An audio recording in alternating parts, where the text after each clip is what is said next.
আসসালামু আলাইকুম, ওয়েলকাম সম্রাট এগ্রো ফার্ম। কি অবস্থা সবার, কেমন আছেন? আশা করি সবাই ভালো আছেন। আলহামদুলিল্লাহ, আমিও আপনাদের দোয়ায় খুবই ভালো আছি। তো ভিডিও শুরুতেই আপনারা দেখছেন যে আমি ছাগলের যেই অয়েস্টির যে খাবারগুলো, তো এই খাবারগুলো নিয়ে উঠাইছি। উঠানোর পরে আমরা এই খাবারগুলোকে মূলত কী করি, যে ছাগলের যে অপচয় যে খাবারগুলো, তো এগুলো মূলত আমরা এই খাবারটা দিয়ে আলাদা 2-3টা গরু পালি। তো আমরা ওই 2টা গরু, মানে এক্সট্রা, এটা একটা বছরে একটা এক্সট্রা আর্নিং, কারণ একটা গরু থেকেও ভালো আর্নিং হয়। তো বিষয় হচ্ছে আমাদের ফ্যামিলিতে যে গরুর যে দুধের যে ঘাটতিটা, তো আমরা এই গরুটা পালি। তো মাশাআল্লাহ, এটা থেকে অনেক বেশি দুধ আমরা পাই। তো এটা হচ্ছে একটা এক্সট্রা প্রফিট, যে আমাদের এই গরুটার পিছনে কোনো খাবার বা কোনো কিছুই যাচ্ছে না, শুধু জাস্ট একটু রোগটোগ হলে ট্রিটমেন্ট।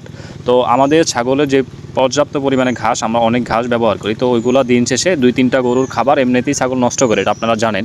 তো আমরা যেহেতু টেরেতে খাবার ব্যবহার করি, তো সেক্ষেত্রে আমাদের খাবারগুলো নষ্ট হয় না, সেটা দিয়ে আমরা আরও মোট 3টি গরু আমরা পালতে পারি। তো এটার জন্য আমাদের গরুর জন্য কোনো এক্সট্রা খাবার বা কোনো কিছুই লাগে না, সারা বছরই কাঁচা ঘাস দিয়ে ওই গরুটাকে আমরা লালন পালন করতে পারি। তো এটা হলো একটি আমাদের মাশাআল্লাহ এক্সট্রা প্রফিট, যেটা আপনারা বলতে পারেন। তো এখান থেকে আমরা অনেক পরিমাণ দুধও পাই, তো ওই দুধগুলো আমরা নিজেরা খাই এবং কিছু ছাগলের বাচ্চাকেও খাওয়াতে পারি। তো তারপরেই আমরা আজকে আমাদের প্রধান কাজ হলো সেটা হলো আমাদের ফার্মের সকল ছাগলগুলোকে আমরা আজকে গোসল করিয়ে দিব, কারণ বৃষ্টির জন্য গোসল করাবো করে করানো হয় না। সেই জন্য আমরা আজকে মূলত প্রথম কাজটাই সকালবেলা নিচ্ছি, যে আজকে আমরা আমাদের ছাগলগুলোকে গোসল করিয়ে দিব, যে কোনোভাবেই হোক। তারপরে সারাটা দিন ওইভাবে সকালবেলা রৌদ্র দেখছি, কিন্তু তারপরে দেখি যে মেঘলা মেঘলা, কিন্তু তারপরও ভাবছি যে 1 নম্বর শেডটা থাকুক, 2 নম্বর শেডের ছাগলগুলোকে আমরা আজকে গোসল করিয়ে দিব। তো যেই কথা সেই কাজ, আমরা গোসল করানোর জন্য প্রথমেই ছাগলগুলোকে ঠিকঠাক মতো ক্যাবিনে রেখেই ওদেরকে ভিজালাম। ভিজানোর পরে আমরা হুইল সাবান দিয়ে, কারণ ওদের গায়ে অনেক দিন হচ্ছে ওরা গোসল করাইতেছি না, তো সেজন্য ওদের গায়ে প্রচুর পরিমাণে ময়লা হয়েছে, টুকটাক কিছু ঘাও হয়েছে। তো ছাগলকে আপনারা কেন গোসল করাবেন? তো ছাগলকে নিয়মিত গোসল করাইলে হয় আপনার ওর যেই টেম্পারেচার ওটা ভালো থাকবে এবং খাবার দাবার ঠিকঠাক মতো খাবে, ছাগল সুস্থ থাকবে, গায়ে কোনো পোকামাকড় হবে না, অ্যালার্জি চুলকানি কোনো কিছুই হবে না, গা হবে না, লোমগুলো উস্কো কুস্কো হবে না, খুব সুন্দর থাকবে। তো আপনারা নিয়মিত ছাগলকে গোসল করাবেন। নিয়মিত বলতে কেমন, যেমন ছাগলের গায়ে টুকটাক ময়লা হলেই গোসল করাই দিবেন, এলা সেটা 15 দিন হোক, 1 মাস হোক। তো যে সময় ময়লা বা গন্ধযুক্ত হলেই ছাগলকে গোসল করিয়ে দিবেন, যে নিয়মিত প্রতি সপ্তাহে 7 দিন এরকম না। মূলত হচ্ছে ওর যখন গোসল লাগবে ওকে গোসল করিয়ে দিবেন। গায়ে ময়লা হলে, ছাতা হলে, তো ঘা পেঁচড়া হলে হয়, তখন ওকে গোসল করিয়ে দিবেন। সেটা যে কোনো আবার বৃষ্টির মধ্যে গোসল করানোর দরকার নাই, খুব সুন্দর ওয়েদারে গোসল করাই দিবেন। ওয়েদার যখন ঠিকঠাক থাকবে, ভরপুর রোদ থাকবে, তখনই ওকে গোসল করিয়ে দিবেন।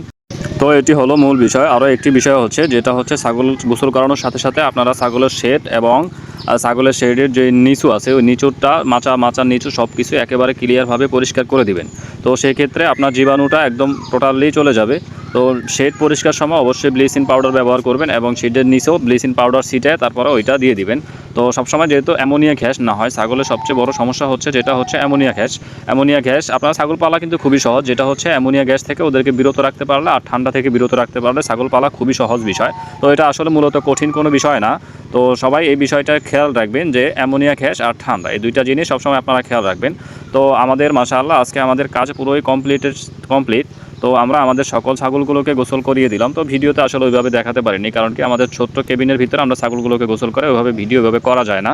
তো আমাদের প্রায় 25টার মতো আজকে আমরা ছাগলকে গোসল করালাম। তো পরবর্তী দিনে আরেকটি ভিডিও আসবে, সেটা হচ্ছে আমাদের যে 1 নম্বর সেট, ওইগুলো আসলে আমরা গোসল করাতে পারিনি, কারণ এইগুলো গোসল করাতেই আমাদের আসলে দিনটা মোটামুটি শেষের দিকে। তো 25টা ছাগল গোসল করতে প্রায় 1টা বাজে। তো দেখলাম যে আকাশে খুব সুন্দর রোদ ছিল, কিন্তু রোদটা আসলে চলে গেছে, মেঘলা মেঘলা। তো আমরা আজকে আর ওই সাইডের ছাগলগুলোকে গোসল করাবো না, তো ওটা আমরা গোসল করাবো আবার দেখা যায় যেদিন রোদ ওঠে ওই দিন আবার করিয়ে দিব। তো সবাই ভালো থাকবেন। আজকের ভিডিওটা এই পর্যন্তই। সবাই আমাদের ফেসবুক পেজটি শেয়ার করবেন এবং বেশি বেশি ফলো করবেন, বেশি বেশি শেয়ার করবেন, সবাই খামার প্রেমীদের মাঝে ছড়িয়ে দিবেন। তো সবাই ভালো থাকবেন। আল্লাহ হাফেজ, আসসালামু আলাইকুম।